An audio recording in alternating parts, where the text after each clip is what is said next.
I mean, with everything that's kind of happened, you had the bad defeat in May, you've had a lot of personal problems going on in your life.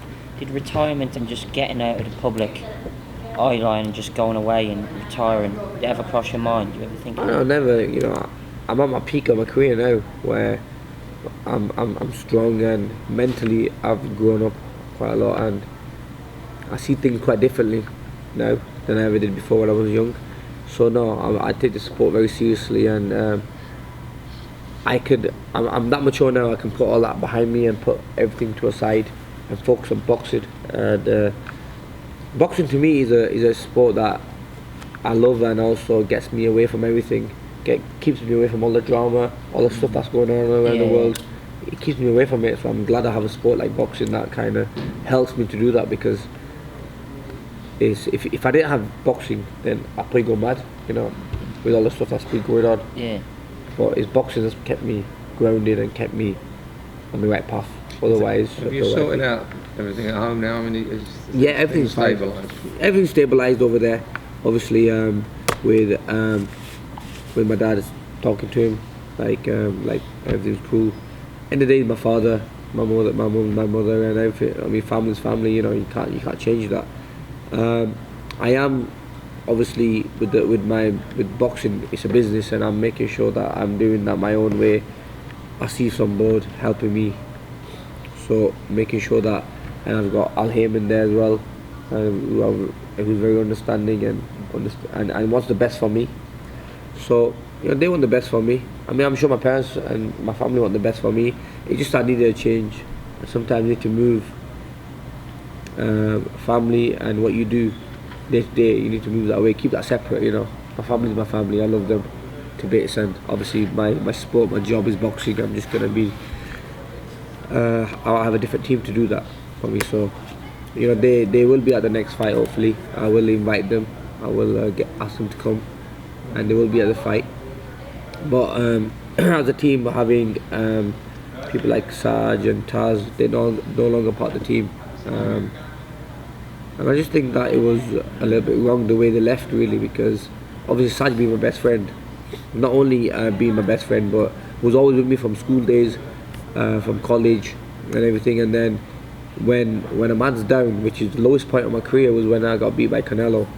While I'm down, I feel like I was kicked on the floor while I was down, because these people, I think they just walked right through me and said right past me and left me where I was. They should have been there supporting me, especially with the tough time I was going through. I mean, maybe it did come a time where I was thinking, do I need to box? Should I go back in the ring again after such a bad knockout? When you get cold, I mean, I think that's what you say, it's a bad knockout.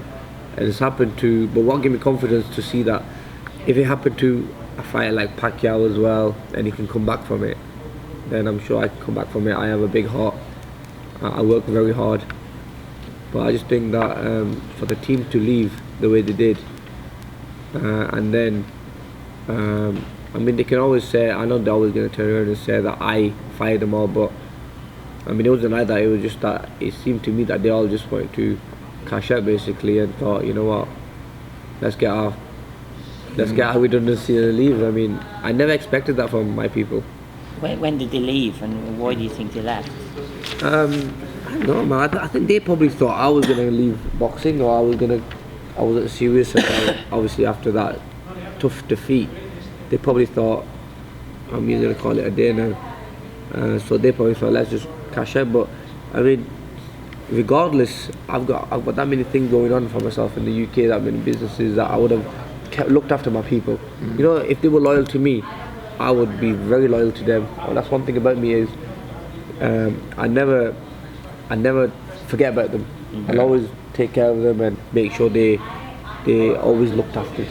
And I would have done that with them. So obviously, if they wanted to take that route, and then with all these silly stories that are coming out, I mean, it has to be from someone from the office, basically. I mean, I can't lie about that, because at the end of the day, they had all access to everything, and there was rumours of stories coming out that never came out. Then it's funny that as soon as I get rid of some people in the team, these stories start coming out. I'm not pointing a finger at who it is, but it has to be someone in house. So obviously, I think they just kind of went pear-shaped. Really, I wanted to keep that relationship strong with my team. You know, even if they weren't my team, still I would have still looked after them, flown them to the fights, give them ringside tickets. Still haven't been involved. I would have still looked after them properly, man, and made sure they had a good time.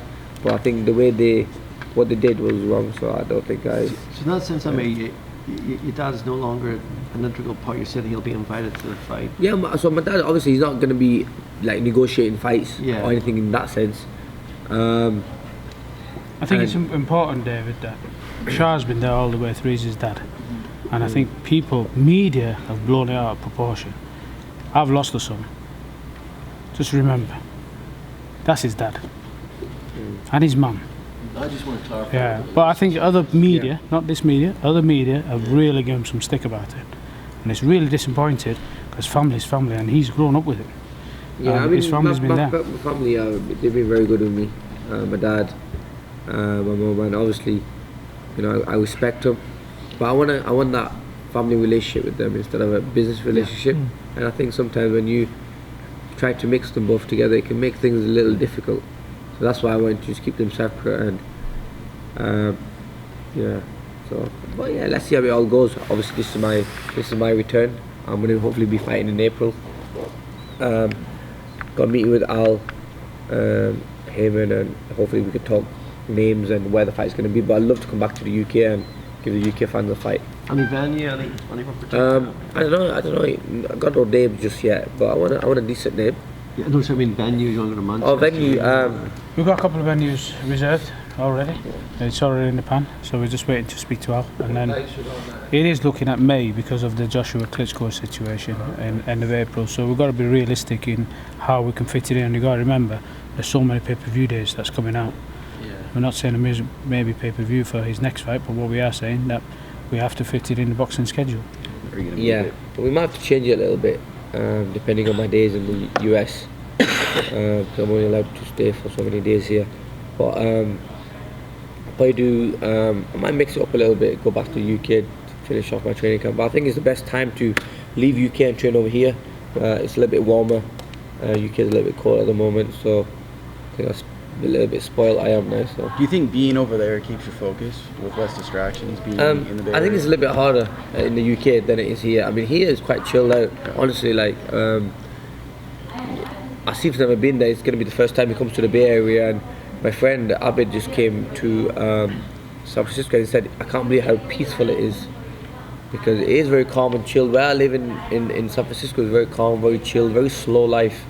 And that's what you need, especially when you're in a training camp. You know, you don't need nothing going on. I used to be in LA before, I used to be in England before, and those places could be quite crazy. So the only time I get to speak to media or kind of start seeing a lot of people is when I do media days or have conference calls. Other than that, I keep myself locked away and focused on boxing. What have you got left to achieve? You've won world titles, you've won an Olympic silver, you've earned a lot of money. Yeah. What? I just want to finish on a high. Yeah. Basically, I can't just leave the sport with a loss. I want to finish high, and also with just being 30, I want to show people that I'm at my peak of my career and I've still got a lot left in me. And look, I can in a couple of fights time I can win a world title. People still might think I have another couple of years left in me, but then maybe I might call it a day. I mean, you just don't know. I just want to make sure I finish on the high, and show people that, you know, I am the best in my division, basically. So I mean, I've got a skill set. I've got everything on my side.